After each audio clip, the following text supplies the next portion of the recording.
کہ جو تھے شوطہ باز، تھے دھوکہ باز، لیکن ہم نے انہیں ولی سمجھا، اور وہ دھوکے باز تھے، ہم نے سمجھا یہ فقیر ہیں، وہ فراڈی تھے، ٹھگ تھے، انہوں نے لباس فقیروں والا پہنا ہوا تھا، لبادہ فقیروں والا بنایا ہوا تھا اپنا آپ جو ہے وہ اس کو فقیروں والا، لیکن وہ ٹھگ تھے۔ جب ہم نے ان ٹھگوں کو دیکھا، لٹیروں کو دیکھا، دو نمبروں کو دیکھا، تو جب ہم نے سمجھا کہ جب پتا چلا کہ یہ تو لٹیرے تھے، آج ہمارے طبقے میں بعض ایسے لوگ ہیں، انہوں نے سمجھا کہ شاید سارے فقیر جو ہیں وہ ایسے ہیں، شاید سارے ہی اللہ کے ولی ایسے ہیں۔ بعد نے کہ سمجھا اور بعد نے شکر کیا کہ ہمیں کوئی بات ملی ہے کہ ہم اللہ کے ولیوں پر زبان کسے، ہمیں ان کی توہین کرنے کے لیے موقع ملا۔ ان کے ہاں اتنے لوگ جو ہے وہ کم جاتے ہیں، تو مولانا روم رحمت اللہ علیہ آپ نے مثال دے کر جو ہے وہ یہ مسئلہ سمجھایا۔ مسئلہ شریف میں آپ کی کتاب اس میں لکھا کہ پرندے کو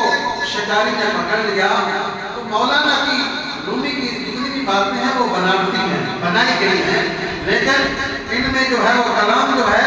اس میں ہمیں بہت سے پیغام ملتے ہیں، بنائی کی باتیں ہیں، نتیجہ اس کا حقیقی ہے۔ مولانا روم رحمت اللہ علیہ فرماتے ہیں کہ شکاری جو ہے وہ اس نے شکار کیا، پرندے کو پکڑا، جب پرندے کو پکڑا اس نے پرندے نے کہا کہ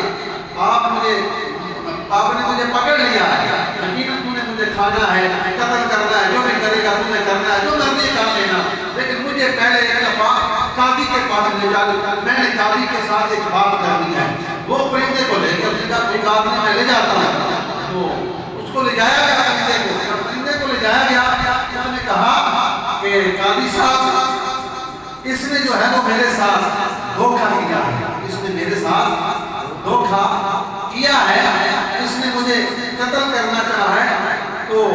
قاضی صاحب نے اس بندے کی طرف دیکھا، شکاری کی طرف دیکھا، تو اس بندے نے کہا کہ قاضی صاحب کیا اس کا شکار حرام ہے؟ قاضی صاحب نے کہا نہیں، حرام نہیں، جائز ہے شکار، حلال پرندے کا کر سکتا ہے، کیا میں نے مطلب اس کے ساتھ ظلم تو نہیں کیا؟ تو اس نے کہا کہ سب کچھ ٹھیک ہے، اس کا گوشت کھانا بھی حلال ہے،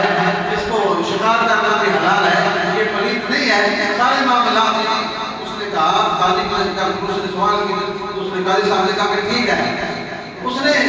جب پرندے کو موقع ملا تو پرندے نے کہا آپ بولیں، تو پرندے نے کہا کہ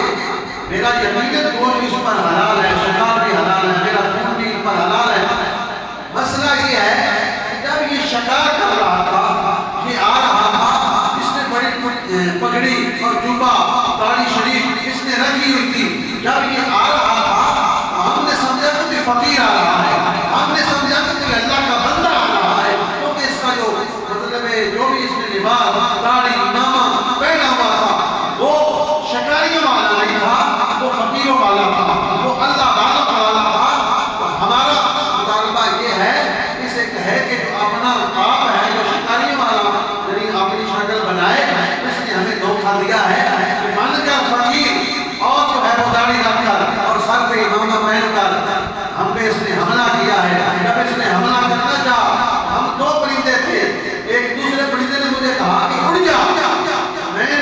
کہا کہ یہ تو بڑا اللہ کا کوئی ایک بندہ آ رہا ہے، یہ تو ہمیں قتل نہیں کرے گا، یہ ہمیں شکار نہیں کرے گا،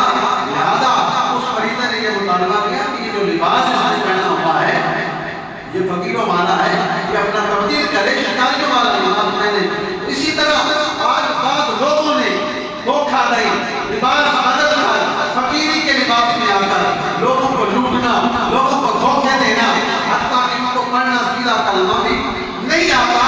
انہوں نے جب عوام کو لوٹا، عوام کو دھوکہ دیا، ٹھگ باز نکلے، تو لوگوں نے سمجھا شاید سارے ہی اللہ کے ولی ایسے ہیں، سارے فقیر ایسے ہیں۔ ایسا نہیں ہے، ہمیں سوچنے کی ضرورت ہے، ہمیں پرکھنے کی، چیک کرنے کی ضرورت ہے کہ یہ واقعی اللہ کا ولی ہے یا دھوکے باز ہے یا ٹھگ ہے۔ لیکن آج ٹھگ جو ہیں وہ زیادہ ہو گئے ہیں، اور اللہ کے ولی جو ہیں ان کی وجہ سے ان کو بھی بدنام کیا جا رہا ہے۔ بعض ایسے ہیں جو کسی نے لوٹا تو بولتے ہیں ہم متنفر ہو گیا، ٹھگ باز نے لوٹا، اور بعض لوگوں نے سمجھا کہ اس کے ذریعے موقع مل گیا کہ واقعی جو اللہ کے ولی ہوتے ہیں وہ ٹھگ باز اتنا ہوتے ہیں، تو انہوں نے سچے ولیوں پر زبانیں کسنی شروع کر دی. احساس نہیں ہے, خطوں سے بچیں اور اللہ کے جو سچے ولی ہیں ان کی صحبت میں جائیں, ان کے پاس جو ہے وہ بیٹھا کریں.